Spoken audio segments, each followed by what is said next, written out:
ایک عورت تھی طواف کر رہی تھی اور طواف کے دوران کہتی تھی اللہ میں اس حال میں بھی آپ سے راضی، اے اللہ میں اس حال میں بھی آپ سے راضی۔ تو ایک آدمی نے یہ سنا تو بڑا حیران ہوا، اس نے اس سے پوچھا کہ تو کیوں کہتی ہے کہ میں اس حال میں بھی آپ سے راضی، میں اس حال میں بھی آپ سے راضی؟ اس نے کہا کہ میں طواف ختم کر لوں گی نا تو میں تمہیں اپنا واقعہ سناؤں گی۔ چنانچہ اس عورت نے اپنا واقعہ سنایا کہ میرے 3 بچے تھے، میں گھر کے اندر ایک دن تنور پہ روٹیاں پکا رہی تھی تو میرے بڑے 2 بچے جو تھے وہ گھر میں کھیل رہے تھے کمرے میں، اچانک مجھے شور کی آواز آئی تو وہ کہتی ہے کہ میں نے جب شور سنا تو میں وہیں سب کچھ چھوڑ کے تنور پر آٹا روٹیاں تو میں کمرے کی طرف بھاگی۔ جب کمرے گئی تو میں نے ایک عجیب تماشا دیکھا کہ اس سے 1-2 دن پہلے میرے خاوند نے گھر میں بکری کو ذبح کیا تھا اور جس چھری سے بکری کو ذبح کیا تھا وہ اس نے کمرے میں رکھی تھی۔ تو میرے دونوں بچے کھیلتے کھیلتے ان میں سے ایک نے دوسرے کو کہا کہ تمہیں پتہ ہے کہ ابو نے بکری کو کیسے ذبح کیا تھا؟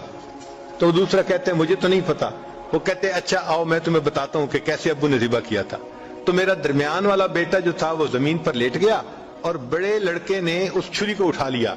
اب وہ چھوٹا بچہ تھا اور اس کو پتہ نہیں تھا کہ چھری کتنی تیز ہے، چنانچہ اس نے اس کے گلے پہ جو چھری چلائی تو گلا تو فوراً کٹ گیا اور خون کا فوارہ چھوٹنے لگا۔ اب جب خون نکلا تو شور ہوا اور میں بھاگی ہوئی آئی تو میں نے دیکھا کہ میرا بچہ خون میں لت پت پڑا تھا اور اس کی جان نکل چکی تھی۔ اب میں نے سوچا کہ میرا بڑا بیٹا کہاں ہے جس نے یہ حرکت کی تھی؟ وہ ڈر کے بھاگ گیا تھا اور کہیں چھپ گیا تھا۔ کہنے لگی میں نے اسے دوسرے کمروں میں دیکھا تو کہیں نظر نہیں آیا۔ جب صحن میں آئی تو وہاں میں نے تنور کے لیے کچھ لکڑیاں رکھی ہوئی تھیں، ان لکڑیوں کے پیچھے وہ جا کے چھپا تھا۔ کہنے لگی میں نے پیچھے سے اس کو جا کے جب دیکھا تو اس نے مجھے کوئی جواب نہیں دیا۔ جب میں قریب گئی تو مجھے پتا چلا کہ اس جگہ کے اوپر ایک سانپ بیٹھا ہوا تھا۔ یہ بچہ چھپنے کے لیے جب لکڑیوں کے پیچھے گیا سانپ نے اس کو ڈسا اور یہ بھی وہاں مرا پڑا تھا۔ کہتے میں اس کی لاش اٹھا کے لائی، ایک بچے کو ایک چارپائی پہ لٹایا اور دوسرے بچے کو دوسرے چارپائی پہ لٹایا۔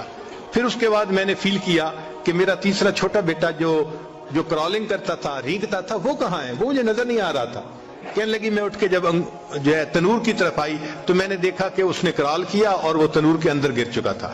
تو میں نے اپنے زندہ بیٹے کو آگ کے اندر پورا جلتا ہوا دیکھا اور وہ بھی فوت ہو گیا تھا۔ تو میں نے تینوں بیٹوں کی لاشوں کو چارپائی پہ رکھا، پھر ان کو نہلایا، ان کو کفن دیے۔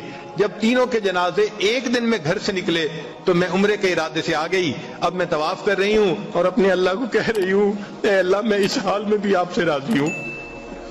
آپ ذرا غور کیجئے نا اس ماں کے دل پہ کیا بیتی ہوگی کہ ایک دن میں جس کے 3 بیٹوں کا جنازہ گھر سے نکلے اور پھر وہ طواف کرتے ہوئے کہہ رہی ہے اے اللہ میں اس حال میں بھی آپ سے راضی ہوں۔ تو ہم نے کہاں غم دیکھے ہیں، کہاں تکلیفیں دیکھی ہیں؟